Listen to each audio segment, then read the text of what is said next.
Hi everybody. In this video, we're going to look at introducing parametric equations. So parametric equations is when we have a third parameter that generates the x and the y value. So we no longer write y in terms of x, we write both x and y in terms of t. T is that third parameter.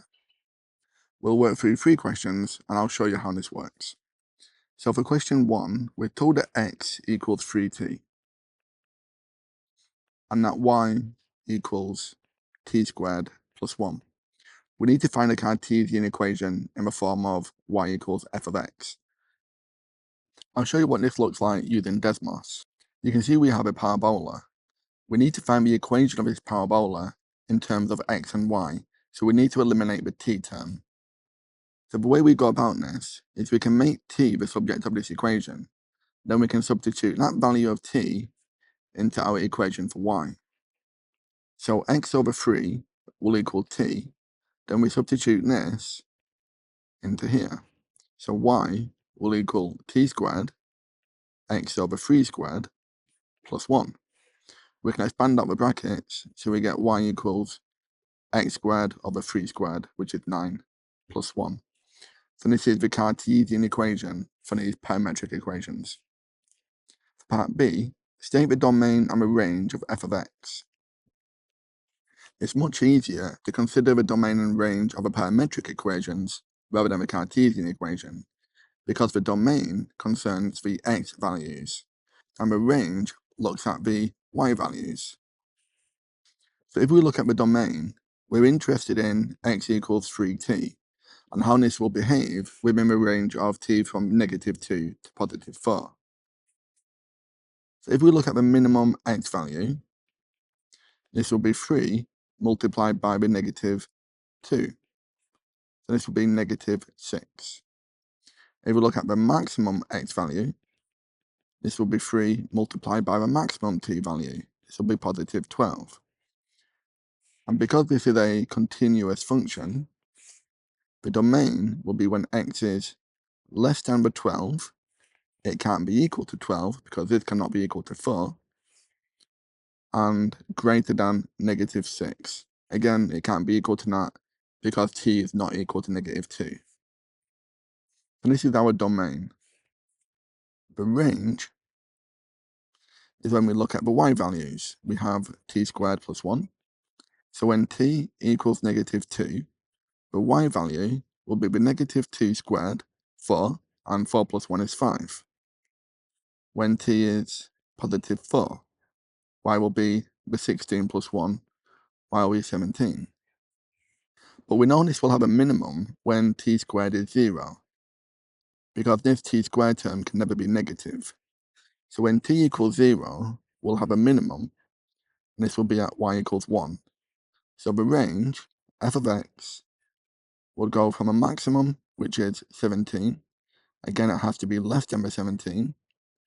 And the minimum will be the +1. It can be equal to this because we can have 0 within this range. So to sketch a graph within this range of t, we have the x and the y-axis.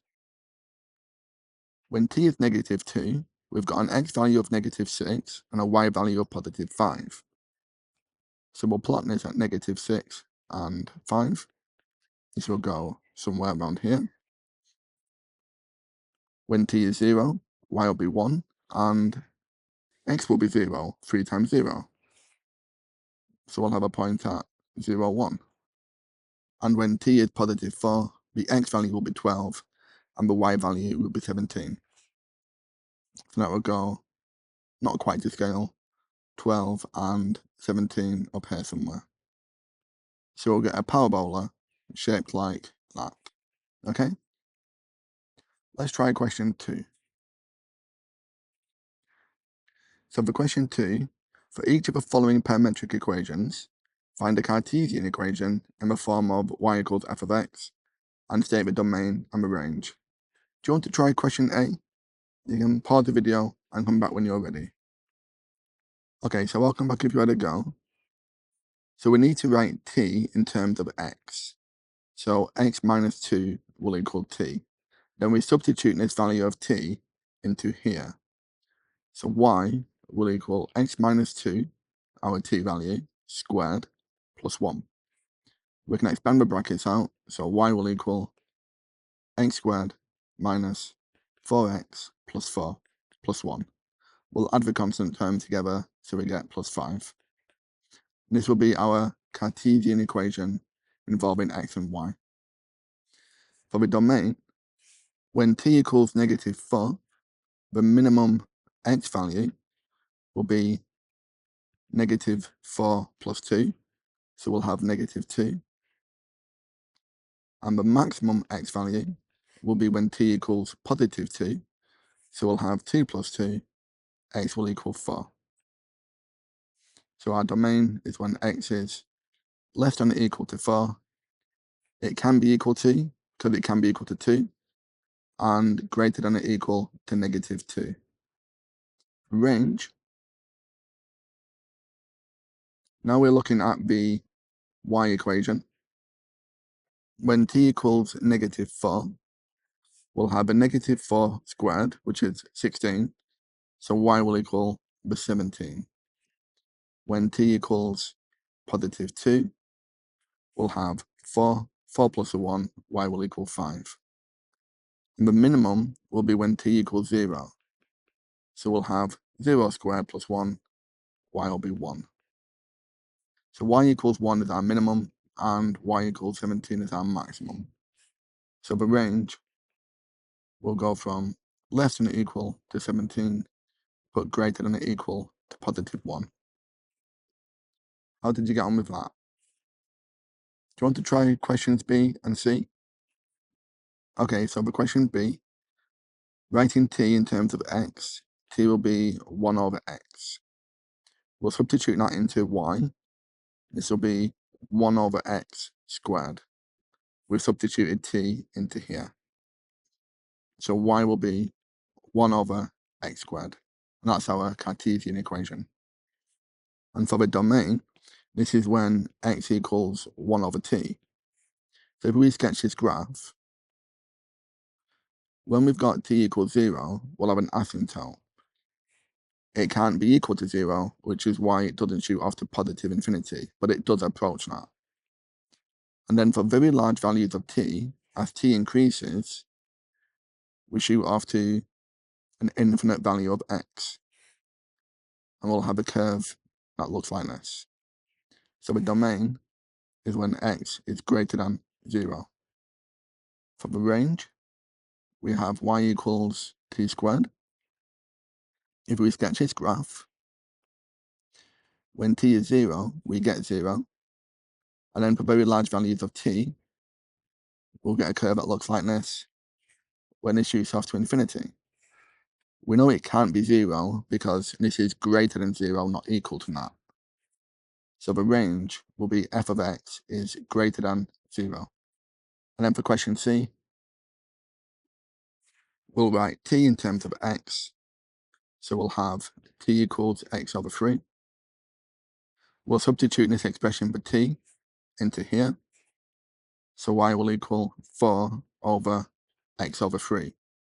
We can simplify this, multiply both by 3. So we get y will equal 12 over x. This is our Cartesian equation in terms of x and y. For the domain, this is when x equals 3t, and we're told that t is greater than or equal to 1. So if we substitute in t equals 1, then x will equal 3. And as t increases, x will increase. So the domain, x will be greater than or equal to 3. For the range, this will involve y equals 4 over t. When t equals 1, we'll get y equals 4. And then for very large values of t, we'll have y equals 4 over infinity. This will tend to 0. So the range will be f of x must be less than or equal to 4, but greater than 0. It can't be 0 because we can't have infinity. Okay, how did you get on with that? Let's try one more question. So do you want to read through question 3 yourself? Try and write the Cartesian equation, and then find the minimum values of x and y. Welcome back if you had a go. So we need to make t the subject of this equation, then we'll substitute that into here. So if x equals the natural log of t plus 3, we'll take e to the power of both sides. So we get e to the x, these two will cancel, will equal t plus 3. And then we'll take away 3 from both sides, so e to the x minus 3 will equal t. Now we'll substitute that t into here. We'll get our Cartesian equation, y equals 5 lots of the t term minus 1. We'll expand this out, 5e to the x minus a 15 minus a 1 minus 16. So that's our Cartesian equation. For part B, the minimum value of x, if we substitute in t equals negative 2, it can be equal to that into our equation for x. X will equal the natural log of t plus 3. So x will equal the natural log of 1. And the natural log of 1 is 0. So x equals 0 will be our minimum value. And the minimum value of y, we'll substitute t equals negative 2 into here now. So y will equal 5 lots of negative 2 minus 1. Y will equal negative 11. So that will be our minimum value of y. Well, thank you very much for watching. I hope you found that useful. If you want more practice on this topic, you can download the worksheet and view the online lesson from my website, mrmathematics.com. I'll leave a link in the description below.